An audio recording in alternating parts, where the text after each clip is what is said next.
சாகர் புறாவும் ராணி புறாவும் வாழ்ந்துகிட்டு இருந்த காடு மழை இல்லாம வறண்டு போனதால அவங்க தங்கறதுக்கு வேற ஒரு காடு தேடி ரொம்ப தூரமா பறந்து வந்துகிட்டு இருந்தாங்க. என்னங்க, இதுக்கு மேல என்னால ஓய்வு எடுக்காம பறக்க முடியாது. வாங்க எங்கேயாவது போய் உட்காருவோம். ராணிபுரா இப்படி சொன்ன உடனே சாகர் புறாவும் அதோட மனைவி ராணிபுராவும் ஒரு பெரிய மரத்தடியில போய் உட்கார்ந்தாங்க. என்னங்க, இந்த மரம் எனக்கு ரொம்ப பிடிச்சிருக்கு. அதுவும் இல்லாம இந்த மரத்துல யாரோ வீடும் கட்டி இருக்காங்க. அதனால நாமளும் இந்த மரத்து மேலேயே வீடு கட்டிப்போமா? ராணி, இந்த மரம் ரொம்ப பெருசா இருக்கிறது மட்டும் இல்ல, பக்கத்திலேயே நதியும் இருக்கு. அதனால நீ சொல்ற மாதிரி இந்த மரத்திலேயே நாமளும் வீடு கட்டிக்கலாம். இந்த மாதிரி இவங்க 2 பேரும் பேசிக்கிட்டு இருக்காது தங்களுடைய வீட்டுக்குள்ள உட்கார்ந்திருந்த காங்கள் 2 பேரும் கேட்டுட்டாங்க. காலுஜி, யாரோ பேசுற சத்தம் கேக்குது. கோரி, நம்ம மரத்து மேல யாரோ வந்து உக்காந்து இருக்காங்க. இந்த மரம் பெருசா இருக்கிறதால இங்க வீடு கட்ட வந்திருப்பாங்கன்னு நினைக்கிறேன். வா, நாம ஜன்னல் பக்கத்துல போய் அவங்க என்ன பேசிக்கிறாங்கன்னு ஒட்டு கேட்போம். இப்படி பேசிக்கிட்ட காங்கள் 2 பேரும் பிறகு தாவி போய் ஜன்னல்ல உட்கார்ந்து புறாவும் ராணி புறாவும் பேசுறத ஒட்டு கேட்க ஆரம்பிச்சாங்க. நமக்கு பக்கத்திலேயே இங்க ஒரு வீடு இருக்கிறதால நமக்கு எந்த பயமும் இல்ல. இங்க நாம வீடு கட்டியாச்சுன்னா உடம்பு சரியில்லாத எங்க அம்மாவையும் இங்கேயே அழைச்சுக்கிட்டு வந்துடலாம். காலுஜி, அந்த புறாவோட பேச்ச கேட்டீங்களா? இந்த மரத்துல வீடு கட்டிக்கிட்டு அதோட வயசான அம்மாவையும் அழைச்சிக்கிட்டு வரப்போகுதான். கோரி, இதுக்கு மேல இவங்களை பேச விடக்கூடாது. சரிவா, நாம போய் இந்த புறாக்களை விரட்டி விட்டுட்டு அப்படியே உணவு தேட போகலாம். இப்படி பேசிக்கிட்ட காங்கள் 2 பேரும் வீட்டை விட்டு வெளியில வந்து பாக்கும்போது அங்க யாருமே இல்ல. காலுஜி, என்ன இது? யாரையுமே காணோம். வீடு கட்டுறதுக்காக மரக்குச்சிகளை எடுத்துக்கிட்டு வர போயிருப்பாங்கன்னு நினைக்கிறேன். இவங்க வர்ற வரைக்கும் நாம இங்க வெயிட் பண்ண முடியாது. நீ வா, நாம உணவு தேட போவோம். திரும்பி வந்து இவங்களுக்கு கச்சேரிய வச்சுப்போம். இப்படி பேசிக்கிட்ட காங்கள் 2 பேரும் உணவு தேட பறந்து போனாங்க.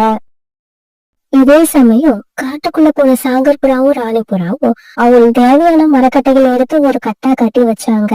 பிறகு அந்த மரக்கட்டைகளை தூக்கிட்டு அங்க இருந்து கிளம்ப நினைக்கிறப்ப சோனாக்குருவி தன்னோட குழந்தை குக்கு கூட அந்த இடத்துக்கு வந்துச்சு. என்னங்க, என் பேரு சோனா. நான் ரொம்ப தூரத்துல உள்ள காட்டுல இருந்து வரேன். இந்த காட்டுல ஒரு வீடு கட்டி பாதுகாப்பா வசிக்கிற மாதிரி பெரிய மரம் எங்க இருக்குன்னு கொஞ்சம் சொல்ல முடியுமா? சோனா, என் பேரு ராணி. இவர் என்னோட கணவர். இவர் பேரு சாகர். நாங்க கூட உங்களை மாதிரி இந்த காட்டுக்கு இப்பதான் புதுசா வந்திருக்கோம். நாங்க வீடு கட்டுறதுக்காக ஒரு பெரிய மரத்தை தேர்ந்தெடுத்திருக்கோம். நீங்களும் எங்க கூட அந்த மரத்திலேயே வந்து வீடு கட்டிக்கலாம். அப்படியா? ரொம்ப சந்தோஷம். இது இப்பவே நானும் கொஞ்சம் மரக்கட்டைகள் எடுத்துட்டு உங்க கூடவே வந்துடுறேன். பிறகு வீடு கட்ட தேவையான மரக்கட்டைகளை எடுத்துக்கிட்டு சோனா குருவி, சாகர் புறா, ராணி புறா இவங்க எல்லாரும் அந்த பெரிய மரத்தை நோக்கி பறந்து போனாங்க. சோனா, நீங்க இந்த மரத்தோட உச்சியில வீடு கட்டிக்கோங்க. நாங்க இந்த இடத்துல கட்டிக்கிறோம். இப்படி பேசிக்கிட்ட இவங்க வீடு கட்ட ஆரம்பிக்க போற நேரத்துல உணவு தேட போயிருந்த காலுக்காகவும் கொரைக்காகவும் கொஞ்சம் தானியங்கள் எடுத்துக்கிட்டு அங்க வந்து சேர்ந்துட்டாங்க. ஏய், நிறுத்துங்க நிறுத்துங்க. நீங்க எல்லாரும் இங்க வந்து என்ன பண்ணிக்கிட்டு இருக்கீங்க? காங்களே, நான் இந்த காட்டுக்கு இப்பதான் புதுசா வந்திருக்கேன். இந்த மரத்து மேல வீடு கட்டலான்னு தான் இந்த மரக்கட்டைகள் எடுத்துட்டு வந்தேன். நாங்க கூட இன்னைக்குதான் இந்த காட்டுக்கு வந்தோம். இந்த மரம் பெருசா இருக்கிறதால நாங்களும் இங்கேயே வீடு கட்ட போறோம். நம்ம 3 பேர் வீடும் ஒரே மரத்துல இருக்கிறதால ஒருத்தருக்கு ஒருத்தர் உதவி செஞ்சு சந்தோஷமா வாழலாம். மரம் என்னவோ பெருசாதான் இருக்கு. இருந்தாலும் நீங்க 2 பேரும் இங்க வீடு கட்ட முடியாது. ஏன்னா இந்த மரம் எங்க தாத்தா நட்டு வச்சது. அதனாலதான் இன்னைக்கு வரைக்கும் இந்த மரத்துல நாங்க யாரையும் வீடு கட்ட அனுமதிக்கிறதே இல்ல. போங்க போங்க, என்ன வேடிக்கை பார்த்துக்கிட்டு இருக்கீங்க?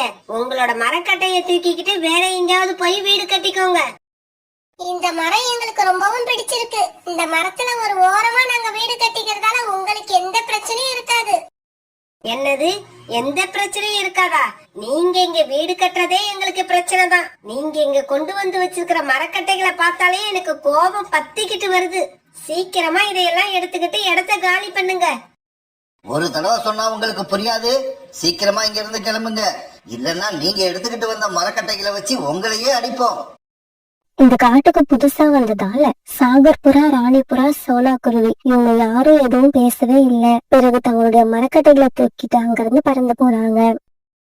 இப்படி பறந்து போனவங்க இவங்க நினைச்ச மாதிரி ஒரு பெரிய மரம் கிடைக்கவே இல்ல. பிறகு ரொம்ப நேரம் கழிச்சு ஒரு இடத்துல ஒரு பெரிய வாழைத்தோட்டம் இருக்கிறத பார்த்துட்டு அங்க போனாங்க. ராணி, இதுக்கப்புறம் நாம வீடு கட்டுறதுக்கு நமக்கு மரம் தேவையில்லை. இந்த வாழை தோட்டத்திலேயே நாம வாழை இலைகளை குறையா வச்சு ஒரு அழகான வீட்டை கட்டுவோம். பிறகு அந்த இடத்துல இவங்க 3 பேரும் வீடுகளை கட்ட ஆரம்பிச்சாங்க. அன்னைக்கு சாயங்காலம் ஆச்சு. சோனா குருவி வாழை இலைகளை கூரை மாதிரி வச்சு ஒரு அழகான வீட்டை கட்டி முடிச்சது. சோனா குருவி வீடு மாதிரியே ஒரு அழகான வீட்டை சாகர் புறாவும் ராணி புறாவும் சேர்ந்து கட்டி முடிச்சிருந்தாங்க. இப்படி வீடு கட்டி முடிச்ச எல்லாரும் பிறகு சந்தோஷமா தங்களோட வீட்டுக்குள்ள போனாங்க. என்னங்க, இந்த வீடு எனக்கு ரொம்ப பிடிச்சிருக்கு. இந்த சோனா குருவி உதவி செய்யலனா இந்த வாழை இலைய வச்சு நம்மளால ஒரு அழகான வீட்டை கட்டியிருக்கவே முடியாது. அம்மா அம்மா, நீங்க இப்படி இலைகளை வச்சு வீடு கட்ட எப்படி கத்துக்கிட்டீங்க? எங்க அம்மா சின்ன வயசுல இப்படி வீடு கட்டுறப்ப நான் பாத்துக்கிட்டே இருப்பேன். நான் கவனமா கவனிச்சுதான் என்னால இப்ப அதே மாதிரி வீடு கட்ட முடிஞ்சது. பிறகு சோனா குருவி, கொக்கு, சாங்கர்புறா, ராணிபுறா இவங்க எல்லாரும் உணவு தேட பறந்து போனாங்க. இதே சமயத்துல கடற்கரைக்கும் பக்கத்துல இருந்த காட்டுல பயங்கரமா மழை பெஞ்சுகிட்டு இருந்தது. 2-3 நாளா தொடர்ந்து மழை பெஞ்சு காரணத்தால இடிஞ்சு விழுந்த தன்னோட வீட்டுக்கும் பக்கத்துல 2 கழுகுகளை நின்னுகிட்டு இப்படி பேசிக்கிட்டு இருந்தாங்க. எனக்கு அப்பவே தெரியும், நீங்க கட்டின வீடு சரியில்லை, அதனாலதான் இடிஞ்சு விழுந்துடுச்சு. நீ சொல்ற மாதிரி இல்ல. சுந்தரவன காட்டுல எப்படி வீடு கட்டினனோ அதே மாதிரிதான் இங்கேயும் வீடு கட்டினேன். அது என்னவோ இடிஞ்சு விழுந்துடுச்சு. அதுக்கு நான் என்ன பண்ணுவேன்? அது சரி, இந்த ராத்திரி நேரத்துல என்னால இப்படி மழையில நனைஞ்சுக்கிட்டு உட்கார்ந்து இருக்க முடியாது. வாங்க, நம்ம சுந்தரவன காட்டுக்கே போய் அந்த வீட்லயே தங்குவோம். மண்டோதரி, நாம் அந்த வீட்டை விட்டு வந்து ரொம்ப நாள் ஆகுது. வீட்டுல இப்ப வேற யாராவது வந்து தங்கி இருந்தா என்ன பண்றது? என்ன பண்றதா? இது என்ன கேள்வி? காலி பண்ண சொன்னா காலி பண்ணி தான் ஆகணும், இல்லன்னா அடி உததான் கிடைக்கும். இப்படி பேசிக்கிட்ட கழுகுகள் 2 பேரும் அந்த ராத்திரியில சுந்தரவன காட்டுக்கு பறந்து போனாங்க. இந்த ராத்திரி நேரத்துல யார் வந்து கதவை தட்டுறது? இப்படி நினைச்ச கோரிக்காகவும் பிறகு கதவை திறந்துகிட்டு வெளியில வந்துச்சு. வீட்டுக்கு வெளியில நின்னுகிட்டு இருந்த 2 கழுகுகளை பார்த்த உடனே கோரிக்காகத்துக்கு பயம் வந்துருச்சு. காகமே, நீ இந்த வீட்டுக்குள்ள என்ன பண்ணிக்கிட்டு இருக்க? வா வா வந்து, கழுகக்கா, என்ன இப்படி கேக்குறீங்க? இதுதான் எங்களோட வீடு. ஓஹோ, இது உங்களோட வீடா? இந்த வீட்டை கட்டினது யாரு? உங்க அப்பாவா இல்ல உங்க தாத்தாவா? இல்ல கழுகக்கா, இந்த வீடு ஏற்கனவே கட்டியே இருந்துச்சு. இந்த வீட்ல யாரும் இல்லாததால நாங்க குடி வந்துட்டோம். அதாவது திறந்த வீட்டுல நாய் நுழைஞ்ச மாதிரி நுழைஞ்சிட்டீங்க, அப்படிதானே? இப்படி சொன்ன கழுகுகள் 2 பேரும் பிறகு வீட்டுக்குள்ள போனாங்க. வீட்டுக்குள்ள காலுக்காலம் கொரட்டை விட்டு தூங்கிட்டு இருந்துச்சு. கழுஜி கழுஜி, சீக்கிரம் எழுந்திருங்க, வீட்டு ஓனர் வந்துட்டாங்க. ஆமா, இந்த வீட்டுல என்னோட அம்மா போட்டோ ஒண்ணு மாட்டி வச்சிருந்தேன், அது எங்க? அந்த போட்டோவா? அந்த போட்டோ அசிங்கமா இருந்துச்சுன்னு அதை தூக்கி வெளியில போட்டுட்டோம். காலுக்காலம் இப்படி சொன்ன உடனே கழுகுகளுக்கு ரொம்ப கோபம் வந்துருச்சு. உடனே கால்கள் மேல பாஞ்சு அவங்கள அடி அடின்னு அடிக்க ஆரம்பிச்சாங்க. இப்படி ரொம்ப நேரம் அடிச்ச இவங்க பிறகு கால்கள் 2 பேரையும் தூக்கி வீட்டை விட்டு வெளியில விட்டு எரிஞ்சாங்க. என் அம்மா போட்டோவை இப்படிதானே தூக்கி போட்டீங்க? இப்ப நாங்களும் அதே மாதிரி உங்களை தூக்கி போட்டுட்டோம். இப்படி சொன்ன கழுகுகள் 2 பேரும் பிறகு வீட்டுக்குள்ள போய் கதவை சாத்திக்கிட்டாங்க. கழுஜி, இந்த ராத்திரியில இப்படி இறக்கமே இல்லாம நம்மள வெளியில தள்ளிட்டாங்க. இப்ப நம்ம என்ன பண்றது? எதுவும் பண்ண முடியாது கோரி. காலையில இங்க வீடு கட்ட வந்த அந்த பறவைகளை நாம வீடு கட்ட அனுமதிச்சிருந்தா இந்நேரம் அவங்க வீட்லயாவது போய் தங்கி இருக்கலாம். இப்ப அதுக்கும் வழி இல்லை. குழந்தைங்களா, எப்பவுமே மத்தவங்க மேல அன்பு செலுத்த கத்துக்கோங்க. ஏன்னா நம்ம இப்ப இருக்கிற மாதிரியே எப்பவும் இருப்போம்னு சொல்ல முடியாது. சூழ்நிலை மாறலாம், நம்மளுக்கு கஷ்டங்கள் வரலாம். நம்ம மத்தவங்களுக்கு உதவி செஞ்சாதான் நாம துன்பப்படுறப்ப மத்தவங்க நமக்கு உதவி பண்ணுவாங்க. வேலையை முடிச்சுட்டு ராணாக்குருவி வீட்டுக்கு திரும்பும் போது சரியான மழை பெஞ்சுக்கிட்டு இருந்தது. ராணாக்குருவி சீக்கிரமா வீட்டுக்கு போகணுங்கிற எண்ணத்துல மழையில நனைஞ்சுக்கிட்டே பறந்து போய்கிட்டு இருந்தது. ராணாஜி, குக்குவுக்கு சாயங்காலத்துல இருந்து காய்ச்சல் அடிக்குது, அவன் எதையுமே சாப்பிடல. சோனா, குக்குவுக்கு காய்ச்சலுக்கான மருந்த கொடுத்தியா இல்லையா? ராணாஜி, காய்ச்சலுக்கான மருந்து நம்ம வீட்டுல இல்ல, அது எப்பவோ தீர்ந்துடுச்சு. சரி, அதனால ஒண்ணும் இல்ல. நான் இப்பவே கிளம்புறேன். வைத்தியரை பார்த்து காய்ச்சலுக்கான மருந்த வாங்கிக்கிட்டு வரேன். அப்பா, இந்த மழையில நீங்க எங்கேயும் போக வேண்டாம், காலையில போய் வாங்கிக்கலாம். நீங்க என் பக்கத்திலேயே இருங்க. குக்கு இப்படி அழுதுகிட்டே சொன்னதை பார்த்த ராணாக்குருவி அழ ஆரம்பிச்சது. இந்த சமயத்துல பயங்கரமான சத்தத்தோட இடி வேற இடிச்சது. அப்பா அப்பா நான் சொல்றத கேளுங்கப்பா, நீங்க எங்கேயும் போக வேண்டாம், வீட்லயே இருங்க. கொக்கு, அம்மா உன் கூட இருக்கிறப்ப நீ எதுக்காக பயப்படுற? கண்ணை மூடிக்கிட்டு பேசாம படுத்துரு, அப்பா சீக்கிரமா வந்துருவாரு. இப்படி சொன்ன ராணாக்குருவி பிறகு மழையில நனைஞ்சுக்கிட்டே வைத்தியர் வீட்டை நோக்கி பறந்து போச்சு. இப்படி பறந்து போய்கிட்டு இருந்த ராணாக்குருவிய ஒரு மரத்துல உட்கார்ந்து இருந்த கழுகு ஒண்ணு பாத்துருச்சு. இந்த ராத்திரியில இந்த குருவி எதுக்காக இங்க பறந்து வந்துகிட்டு இருக்கு? இப்படி தனியா ஒரு குருவி பறந்து வர்றது எனக்கு ஆச்சரியமா இருக்கு. கடவுள் நாம பசியா இருக்கிறத தெரிஞ்சுக்கிட்டு நமக்கான உணவை அனுப்பி இருக்காரு போல இருக்கு. இப்படி சொன்ன கழுகு பிறகு ராணாக்குருவியை நோக்கி பறந்து போச்சு. குருவி, என்ன மன்னிச்சிடு, எனக்கு பசி ரொம்ப அதிகமா இருக்கு. இங்க பாரு, என்னோட பையனுக்கு உடம்பு சரியில்லை, அவனுக்கு மருந்து வாங்கறதுக்காக போய்கிட்டு இருக்க. இதுக்கப்புறம் நீ உன் பையனை பத்தி எல்லாம் கவலைப்பட தேவையில்லை. ஏன்னா உயிரோட இருக்கிற வரைக்கும் தான் நம்ம மனசுல கவலை இருக்கும். உன்னை நான் கவலை இல்லாத இடத்துக்கு அனுப்பி வைக்கிறேன்.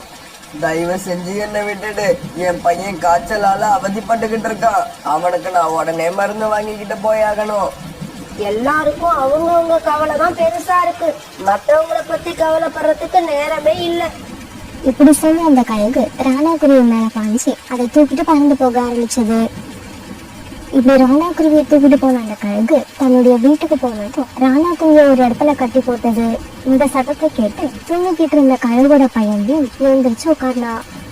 அம்மா, இங்க என்ன நடந்துகிட்டு இருக்கு?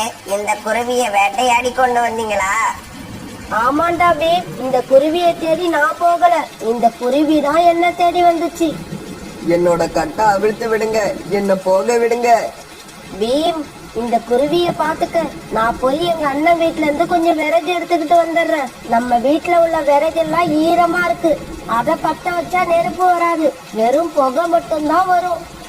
ஏற்கனவே நான் தூக்கிக்கிட்டு வந்த ஒரு சின்ன பறவை மேல இறக்கப்பட்டு அவுத்து விட்ட மாதிரி இந்த குருவியும் தப்பிச்சு போக விட்டுடாத. இப்படி சொன்ன அந்த கழுகு தன்னோட அண்ணன் வீட்டை நோக்கி பறந்து போச்சு. இங்க பாரு தம்பி, என்னோட பையனுக்கும் உன் வயசுதான் இருக்கும். அவனுக்கு இப்ப காய்ச்சல் அடிக்குது. அவனுக்கு மருந்து வாங்க போய்கிட்டு இருந்தப்பதான் உங்க அம்மா என்ன தூக்கிக்கிட்டு வந்துட்டாங்க.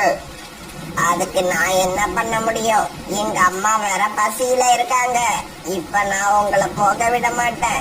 எங்க அம்மா என்ன அடிப்பாங்க. இங்க பாரு தம்பி, என்ன போக விடு. நான் போய் என்னோட பையனுக்கு மருந்து வாங்கி கொடுத்துட்டு கண்டிப்பா திரும்பி வந்துடுறேன். என்ன நம்பு, இது சத்தியம். எங்க அம்மா இத நம்ப மாட்டாங்க. நம்ம கிட்ட மாட்டின பறவைகளை தப்பிச்சு போக விடக்கூடாதுன்னு சொல்லிருக்காங்க. உங்க அம்மாவோட பசிய பத்தி மட்டுமே நீ யோசிக்கிற, என் பையனோட உயிரை பத்தி யோசிக்க மாட்டேங்கிற. இப்ப நான் மருந்து வாங்கிக்கிட்டு போகலன்னா என்னோட பையன் இறந்து போயிடுவான். ராணாக்குருவி இப்படி சொல்லிட்டு அழுததை பார்த்த பீமுக்கு மனசுல இறக்கம் வந்துடுச்சு. சரி, நான் உங்களை போக விடுறேன். தயவு செய்து ஆனா திரும்பி வந்துடுங்க.